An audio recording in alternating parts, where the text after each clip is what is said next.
You're listening to the Love Unplugged podcast, episode 152. We've all heard of mindfulness and how important it is, but what exactly is it, and what does it mean to practice mindfulness? Today we're going to learn exactly what it means and the tools that we can incorporate daily to support us in our practice to achieve mindfulness. So without further ado, let's jump right in. Hey there, I'm your host, Jessica Fergon, and I am passionate about doing the inner work needed to reach your goals. Let me be your guide as we navigate all the fears and insecurities that surface when it's time to step outside of your comfort zone.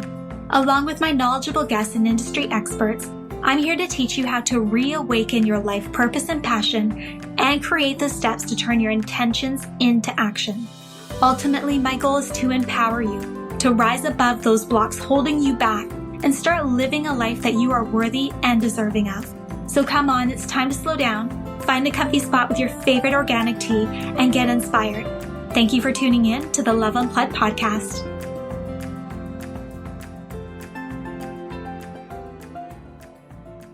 Hello, loves. Today I am joined by the lovely Megan Wolfe.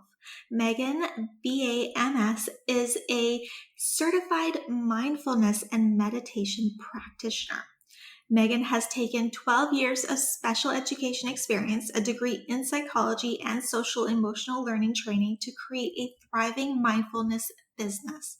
Since launching Our Mindful Way, Megan has made a significant difference in the lives of many women of all ages. She has a sincere passion for helping others find joy in the journey by being present in the moment and finding calmness and clarity in a world cluttered with joy disruptors. Her carefully curated mindfulness techniques and practices are tailored to meet her wide variety of clients' need.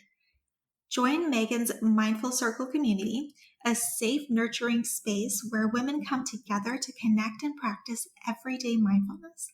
And then for those who prefer a more individualized practice, Megan currently offers private one-on-one sessions for high-achieving women, entrepreneurs, and busy moms. So welcome, Megan. I am so incredibly honored to have you as my guest, and I'm so excited to learn all about your story and your advice. But before we start, for those that don't know you yet, I would love for you to share a little bit more about you personally. Yes, thank you, Jessica. I'm so excited to be here and to talk with you about something that I think we can all use, which is more mindfulness. But a little about me is I am a mom of two. I have a 6-year-old and a 4-year-old, and we live with my husband in New Jersey. So I'm right outside New York City. I grew up in New York, and it's a really fun place to live. You're close to the city, but you also have that suburbs and upstate feel. And I have been a special ed teacher for 12 years. So I have been working in a self-contained setting. I have been a coordinator. I work really closely with other service providers. And it's just who I have been this whole long life of mine. And through the years, I have brought mindfulness into my classroom. And that's kind of where my whole business kind of stemmed from. But I am somebody who is always doing all the things, and I'm sure you can relate and your audience can relate. I'm always volunteering. I also played a lot of sports. I was involved in music. So I've been coaching my whole life, volunteering in all the places, and honestly doing all the things. And I try, there's no such thing as true balance, but, I try to have a little bit of everything in my life because that's what excites me. Um, I am just somebody who loves to experience things with my family and really just get the most out of life. But at the core of it all, I am a teacher, I am a practitioner, and I'm a happy, loving mom. That's a lot of years in special education. I think that's so cool that you bring mindfulness into that kind of setting. I think it's so important to teach them at that young age how to be more mindful because that will stay with them into their adult lives. And, Mhm. things get a little bit more chaotic the older that you get. So that is definitely needed. So thank you for doing that.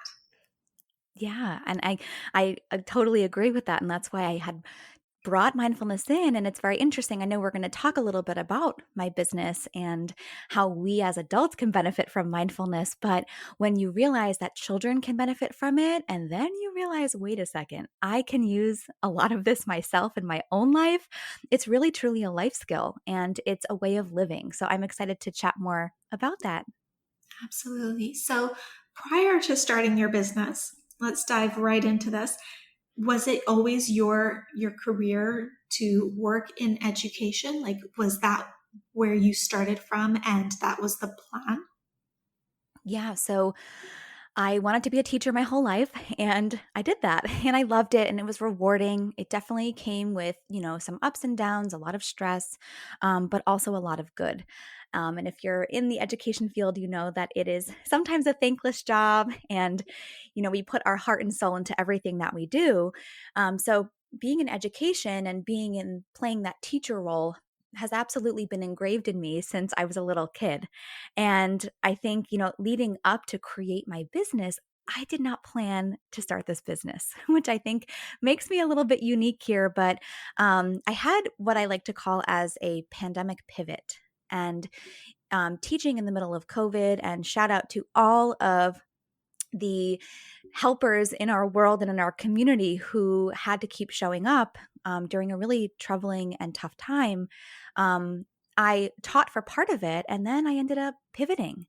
And I started to realize, I have something so valuable that I now know from my own story of burnout, from my own story of juggling all the things, from my own story of bringing mindfulness to children, that I need to bring it to my friends. I need to bring mindfulness to, my neighbors, my community, because we all need some mindfulness right now. So my pandemic pivot, I actually left the classroom, and it wasn't planned. And I had to do a lot of self work and lots of check ins and a lot of work behind the scenes because it wasn't planned. So, but it turned out to be such an incredible and empowering and needed decision for myself. And as I grow and run this business, but also for the many lives that I'm getting to touch while doing this. So it's been kind of a wild ride, but now here we are with our mindful way. And mindfulness has always been engraved in me. I am a helper. I have always been a coach. I have always been a teacher. So, okay, I'm going to take all of that and kind of fumble my way to create this business.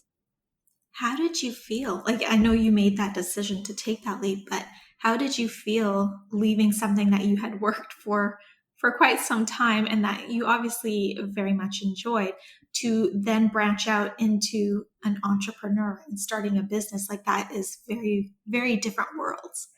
Absolutely. And I think I'm still working on that. I'm a big believer in bringing in people that have done it before. So I've had the opportunity to work with some other mentors and entrepreneurs and really, kind of immerse myself around people in that community because I'm sure, Jessica, you can relate to this, that sometimes it can feel a little bit lonely and that you're kind of figuring things out as you go. And I think right away I was like, you know what, if I'm going to do this, if I'm going to build my website, teach myself how to do this, I need to be surrounded by the people that are doing it too. And what I love about what I do now is I've taken all of my education. I'm still a teacher. I've taken all of my degrees, my master's degree, all of my trainings, and now I've kind of taken all of that and put it into this business while also, using a lot of self talk, using a lot of mindfulness, working through that imposter syndrome that I know comes up a lot on this podcast too. Um, of really trying to talk myself into like that I can do this, that this is needed in the world. And even though it might look a little messy now, I just kind of have to move forward with my clients and with the community and kind of just I'm a work in progress. I think that when we are running our own business, we can get so caught up on having things look perfect, and perfectionism is something that I have personally struggled with, and I'm trying to still work on that. But first and foremost is like just putting myself out there and remembering why I'm doing what I'm doing and hoping the rest will fall into place while having the support I need. Absolutely. It's so funny. I'm the same way. So I totally relate. What was your experience, growing your business now? Like, I know you've probably worked with individuals, like maybe some mentors to help guide you and stuff like that. But like what were your biggest lessons and maybe some wins as well that you've experienced that you'd like to share? Sure. I love this question. I'm not used to talking about like that part of the business. I think one of the biggest things is kind of connected to what I said about remembering why you're doing what you're doing. And we can hear that so often, right? Like come back to your why, remember what you're doing. But in all seriousness, when we connect it and we find our passion and we find that purpose, it just makes us tick in a different way.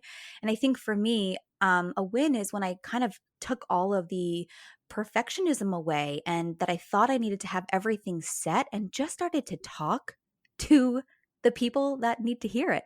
Like I am absolutely somebody who has gone through my own mindfulness journey of feeling overwhelmed, feeling spread too thin, having a hard time managing stress, having a little bit of anxiety. And through my own struggles and through my own transformation using mindfulness, I know that there are so many other people out there just like me. So, one of the biggest things is I think that I show up very real and transparent. And once I kind of broke through that barrier on social media, which has pros and cons, but I am a fan these days, I really was able to kind of step in and not act as though I'm talking to the world, but I'm talking to somebody who's just like me. And I think that that's something that I pride myself on because I will walk the walk with you and I'm going to guide you and hold your hand. And that's something that I pride myself on. And that's been very apparent in the work that I've done. And I think my biggest, I guess, win is just seeing my clients' changes and having them access the present moment and be able to manage stress and to improve their marriage or to have more success at work or in their business. And I think for me that's what keeps me going and going and going. So when we can tap into that passion, I just feel like as entrepreneurs, we are truly unstoppable, really. Mm-hmm. Absolutely. Now, what have been some wins that have made you stop and be like, "Wow, I just did that," or "I just conquered this like big block that I've been experiencing," or anything like that? Yeah. Oh, that's such a good question too, Jess. It's like this stuff that you don't really talk about. And I like that you're bringing this out. It's sometimes hard for me to talk about myself because I am in like that helper mode. I would say that I did just launch. I kind of tweaked things and I got up a sales page and I, worked really hard for a week to get it all set. And when I put it out there in the world, people were signing up that I hadn't even talked to. So I think that is a win for me because it's showing me and telling me that my messaging is on point and that I'm reaching more people than I think. And I think that that's a huge win because then people are signing up the past 2 weeks for this mindfulness community. And it has just been really exciting. So I guess I'm celebrating that today with you. And how are you going to celebrate that? I love that.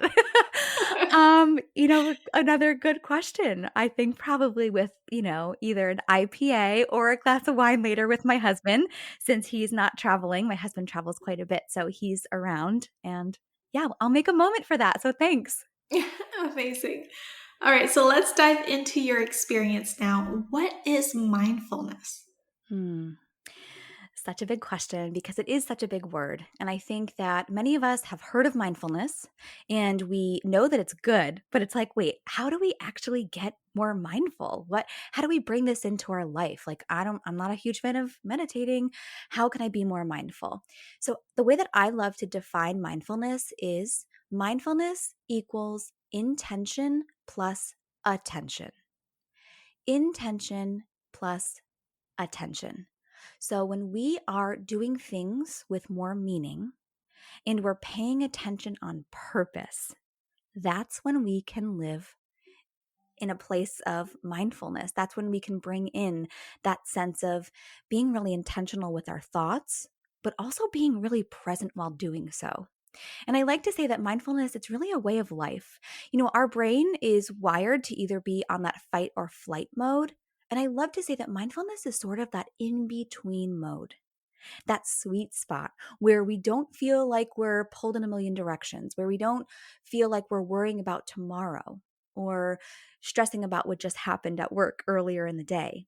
We're able to really bring in this way of living that we are able to access the present moment, that we are able to be here now.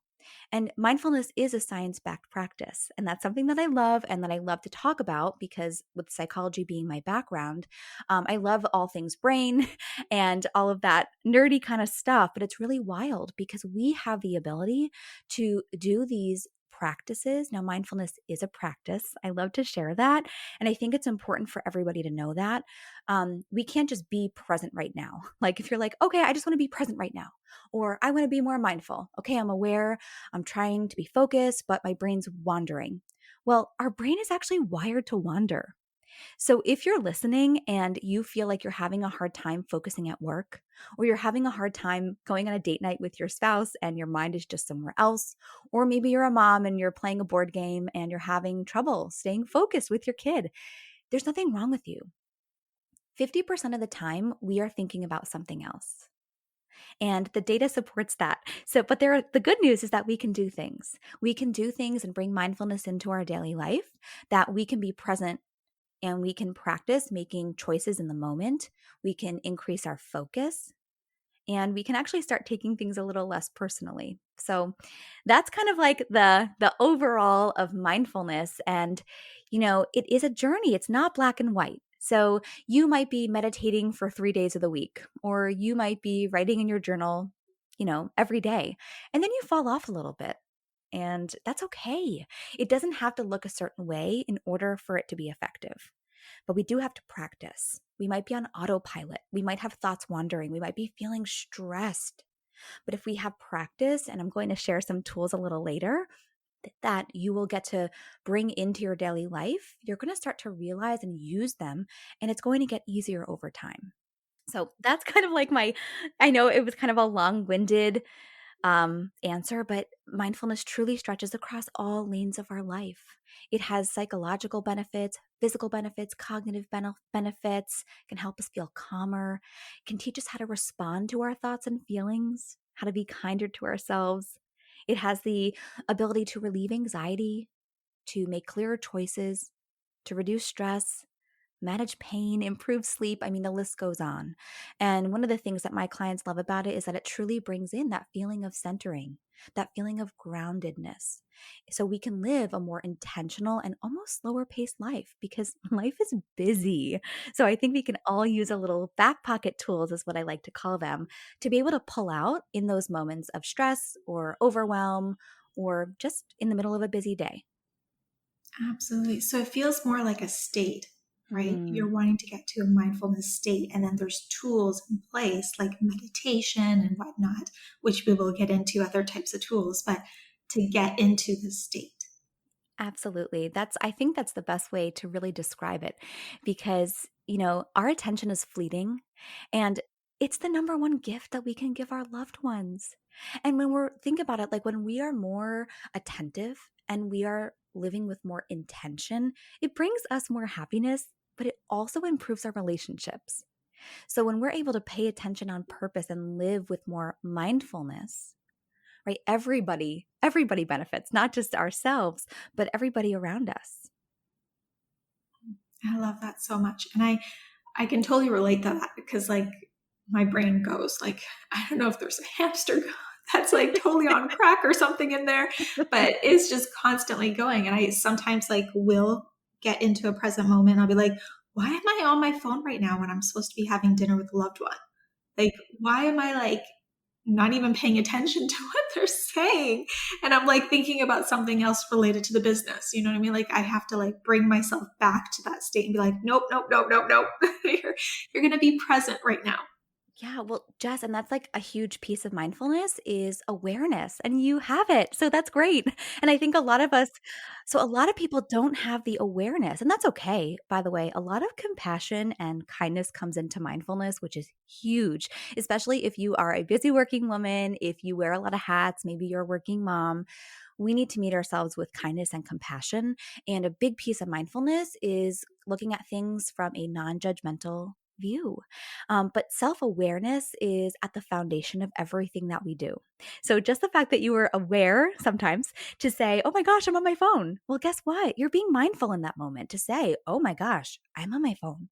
Let me put my phone down and let me come back to this conversation. So, for anyone listening, that's the first step to being more mindful. So, you can even try that today. Start to have a little bit more awareness about where your mind is and simply notice and then bring it back to whatever you're doing. Yeah, absolutely. I love that. Now you've talked a little bit about the benefits, like it does have benefits towards your mind, body, brain, behaviors, all that type of stuff. So what exactly does it affect? Like how does it show up in those different areas?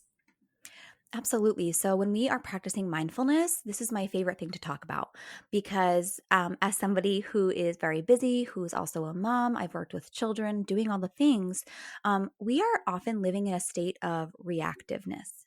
We are often living in a place of like something happens and we are going to react. Right. So, like a text could come in, we react. Somebody cuts you off on the highway, we react. Your kids are yelling in the other room, you're going to react. Something happens at work, you get an email, we react. So when we bring mindfulness in, we are able to shift from that reactive state into a more responsive state. And when we go from reacting to responding, something really incredible happens. We create space. It sounds so silly, but most of the time we don't even realize how fast we're going, right? And you had just mentioned that the hamster wheel, or we're keeping up with all the things. And a lot of us thrive in that, which it's, sometimes it's good when we're trying to get stuff out into the world and we pride ourselves on that. But some really incredible stuff happens when we kind of pull back and we create that space between our response. And so instead of reacting quickly, like, guys, to my kids, be quiet. Like, I asked you 5 times to stop yelling. Like, that's not serving anybody. But if I can pause, and I actually like to put, I'll share this with you. I love to put my hand on my heart. When I do this, it actually sends a signal to my brain that I am safe and that I am in a place of safety and calmness. So as soon as I put my hand on my heart, my brain is like, okay, it's okay. And it reminds me to take a breath. Now, I could go into a whole episode itself on what breathing can do for us, but so many of us forget to breathe. We really forget to breathe. Oh my gosh.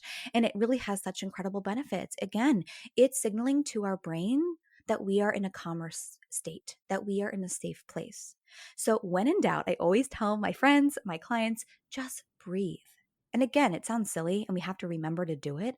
But if you're in a place where something happens, a text comes in, kids are yelling, place your hand on your heart. Take a deep breath. And what you're doing is you're creating space so then you can respond more intentionally. You can make a thoughtful response instead of maybe yelling or snapping or not having patience.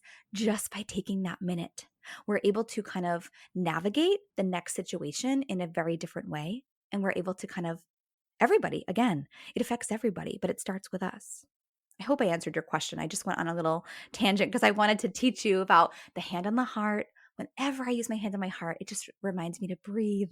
Something so, so, so simple. But there's countless research studies that really prove that breathing and mindfulness, it really is going to impact how we're thinking and how we're going to behave next. Oh my God. And it's so true. We often forget to breathe. Like we're taking like the short kind of small breaths throughout the day, obviously, because we're still living, we're still Mhm. here. But that full bodied, kind of like full belly breath and just like letting it out and just like being more intentional with it has so many benefits. It's ridiculous. Yeah, I would love to share, if it's okay, I would love to share a tool with you right now, especially for anybody who's working, whether you have a corporate job, if you're running a business. Now, when you're an entrepreneur, it's like we can never really turn off, right? We're working at like obscure hours. We're so passionate about it, but it can often overtake us in these tiny little moments. And that's how burnout happens. It happens faster than we think. So I would love to share this. And I share it with a lot of women who have their own businesses, who are also teachers who never really get to go to the bathroom. Um, and that's another conversation for another day. But, we're all in this in our own world, and life is happening fast around us, and we do forget to breathe. So I would love to share. If you want, you are welcome. And I highly recommend set 2 alarms on your phone. And again, mindfulness is very personal, so you have to see what feels good to you. It's very possible that when the alarm goes off, you're bothered by it. And if that's the case, then we just come back and reassess because it is very personal. But you can set 2 alarms on your phone if you're someone who forgets to breathe or check in with yourself. So you can set it maybe for like 10 a.m. and one at like 2 or maybe 5.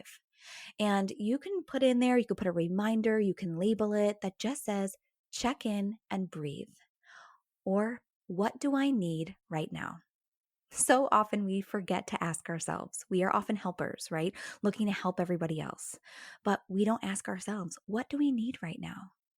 So when we set that alarm, it's almost forcing us into slowing down, pausing, and then ask yourself that question. What do I need in this moment? What do I need right now? And your answer might be, oh my gosh, I need a break. Like, let me just close my computer. Let me stand up. Let me stretch. Maybe it's I need some fresh air.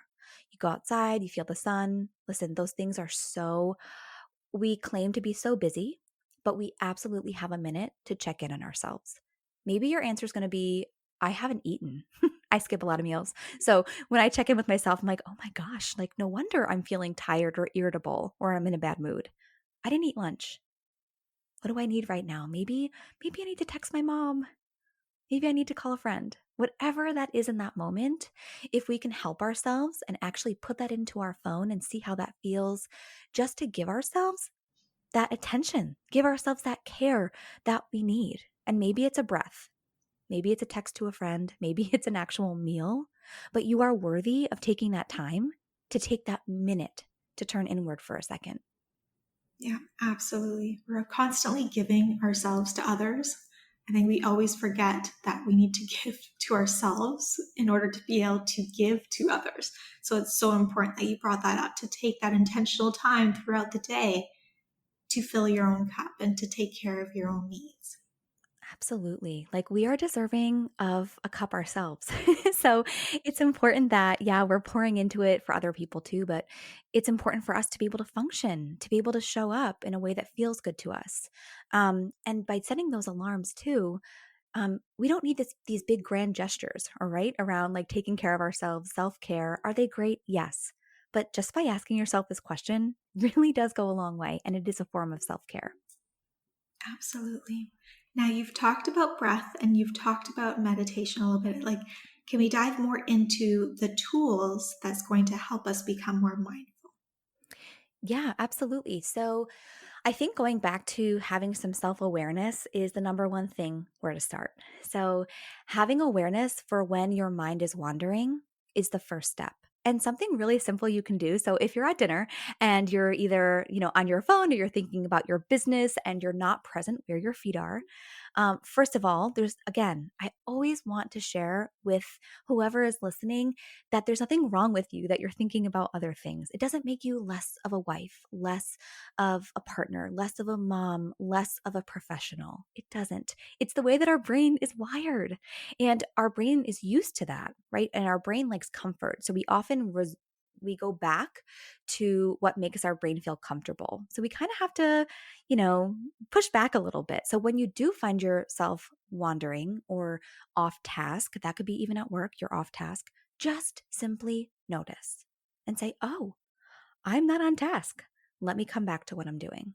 Or, "Oh gosh, I can't stop thinking about work. I need to be here with my spouse having dinner." Just bringing in that awareness is going to be really beneficial because again, like I said before, 50% of people, they are not even aware of where their mind is, what they're thinking about, and how it really is taking away from where we are right now. That's just one little piece. So see if you can be a little bit more aware this week and really notice where your mind is wandering and then bring it back. And something that I love, if you want to take it a step further, is bring in your senses. Bringing in our senses allows us to get grounded now. So, what do I mean by that? You could do a quick, let's access the present moment right now exercise just by looking at 3 things that you can see. You can find 3 things that you hear. Find 3 things that you can touch and then take 3 breaths. I often do that. I just call it the 333 model. I often do that after I'm done with work and then it's time for me to be mom. Because it's really hard to kind of just put down the work hat and then enter mom mode. We need to give ourselves grace here. Maybe we're going to fade out the work mode and ease into the mom mode. Um, but just by looking for three things, listening for three things, touching three things, and taking three deep breaths is going to help us connect in that moment. When we bring in our senses, it's a more sensory experience and we're able to access the present moment a lot easier. I love that. That's the 333 method. I really do enjoy that. That's, It's also very calming. It really is. So, I'm all about having like quick tools because I know that life is busy. I think that's one of the things that sort of sets me apart from a typical mindfulness and meditation teacher. I know that life is busy. So we want to be able to fit this in. We don't have 30 minutes to meditate. Okay. And listen, meditation is a tool, but I'm all about making it doable and so it can fit into your life. I don't have the attention span to just meditate after work. I don't have the quiet for it, and I actually don't enjoy it.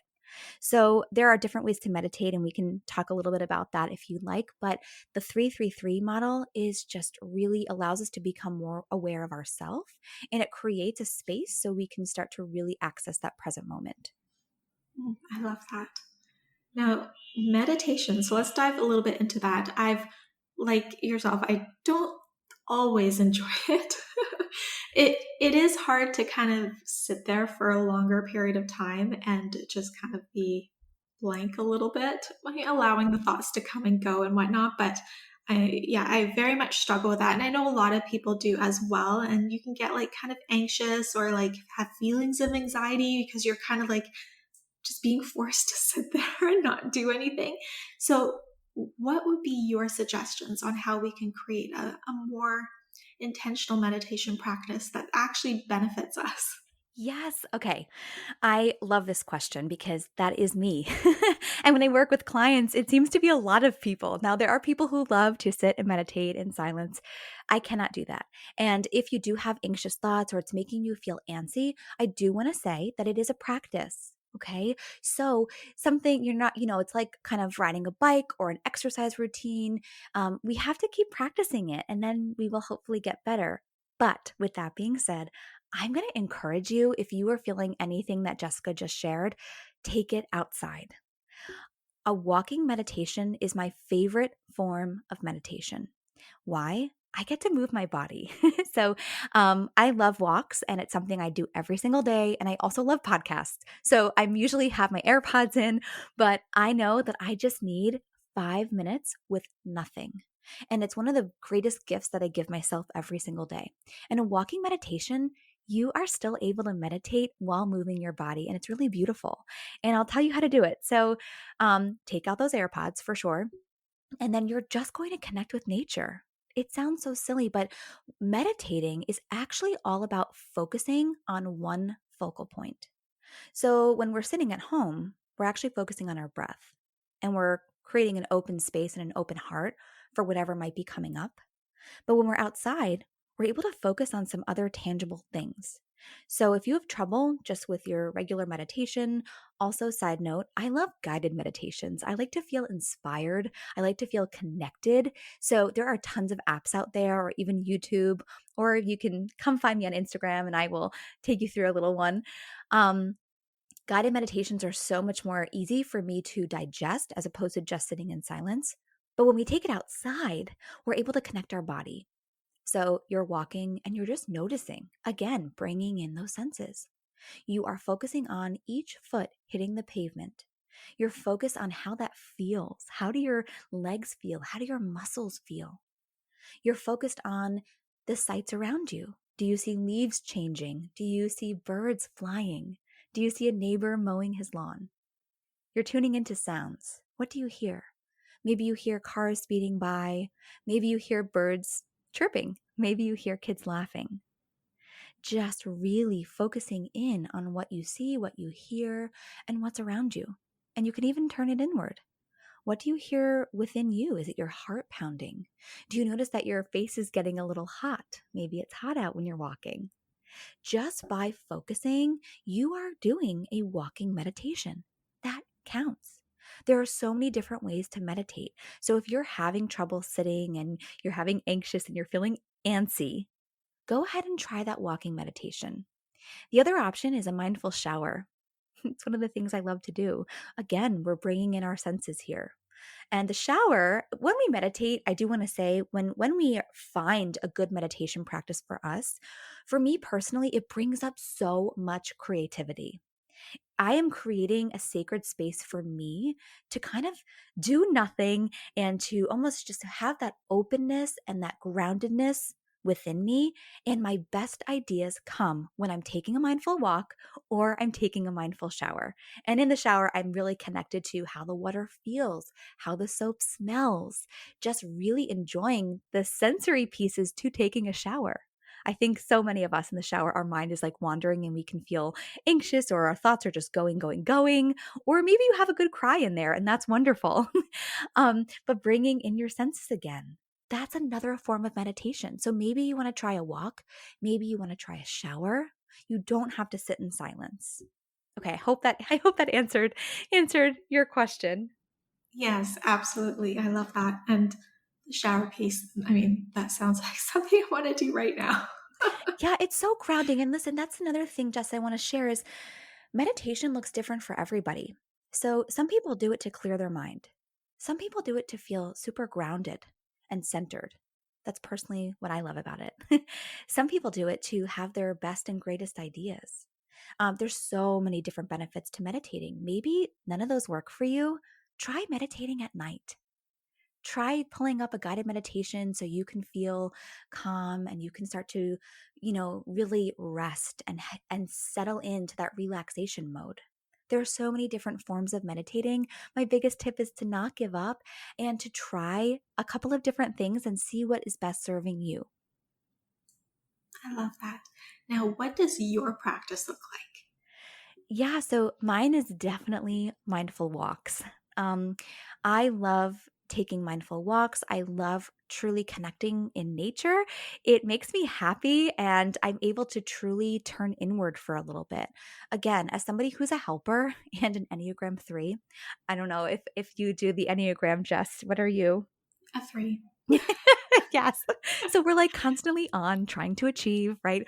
Doing all the things, creating, doing, the list goes on. And for me, when I am taking a walk or I am in the shower, that is such a sacred time for me. I do not miss a walk. It's actually scheduled into my husband's schedule when he's here. If I have the kids, he knows like, oh, he's going to take the kids to school on Thursday because I need to squeeze a walk in before a big long day of work. And I love to meditate while walking. And you are worthy of that time to connect to you. You are worthy to create that sacred home that's inside of you. You are worthy to open your heart to whatever comes up that day. And a really big piece for my own self is I was so quick to judge myself for any thoughts or feelings that would come up. And as I continued to meditate, I'm now so much kinder to myself. I'm not coming at myself in a judgmental way. I'm really taking those walks and allowing myself to open up for whatever bubbles up. So, if and when you do try to meditate and feelings come up where you cry or you have feelings of anger or frustration or inspiration, be really gentle with yourself here. And for me, that's walks, it's my mindful showers. Every now and again, I will meditate before work because it does help me with my focus and I will solely focus on my breath. It is, again, so powerful to just really practice the feeling of inhaling through your nose and then exhaling through your mouth. Do that 10 times. That counts as a meditation, guys. I love that. Oh, I'm going to have to try the walking meditations again.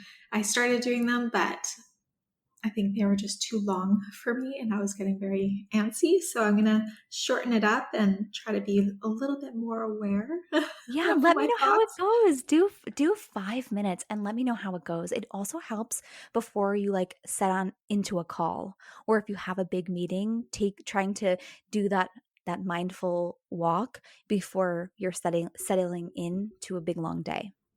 Absolutely. I love that. All right. So let's talk about your offers. What is it like working with you?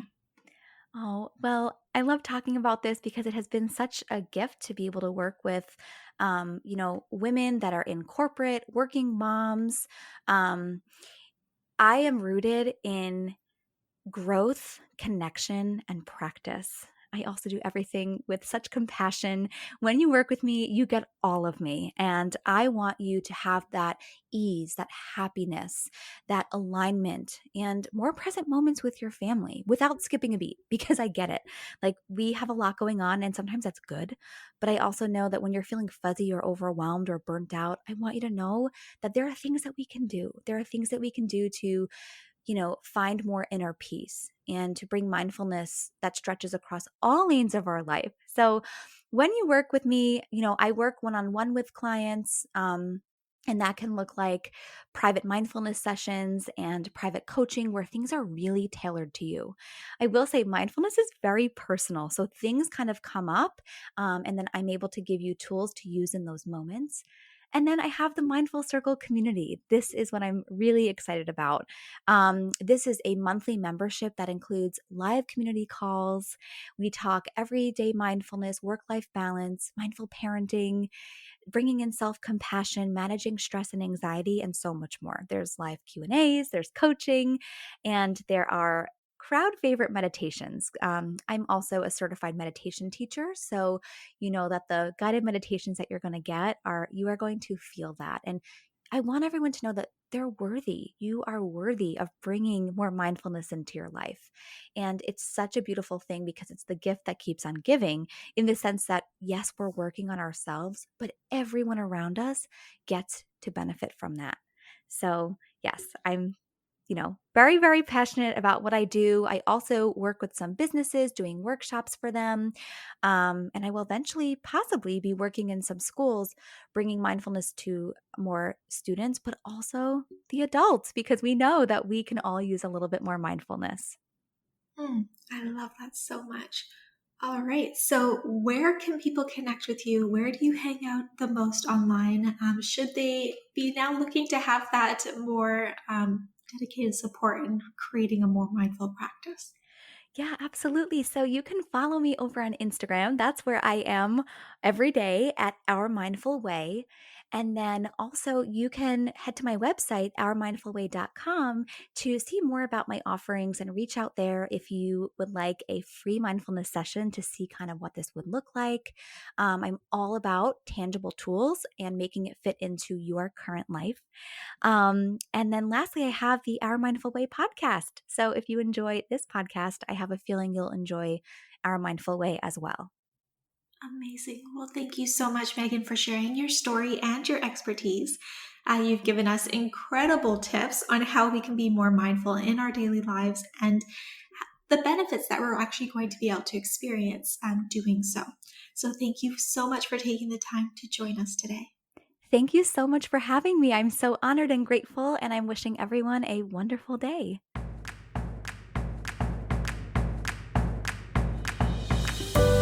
I'm Jessica, and thanks for tuning in today to Love Unplugged, the podcast. If there are any questions or topics you'd love answered on the show, head on over to www.projectloveco.com and share your request with me. If you haven't yet, go to iTunes and subscribe, rate, and review this podcast and share it with a loved one. Your feedback means the world to me, and the community we've created is what fuels our discussions here. After all, this is all for you. Join me next time for another unplugged conversation.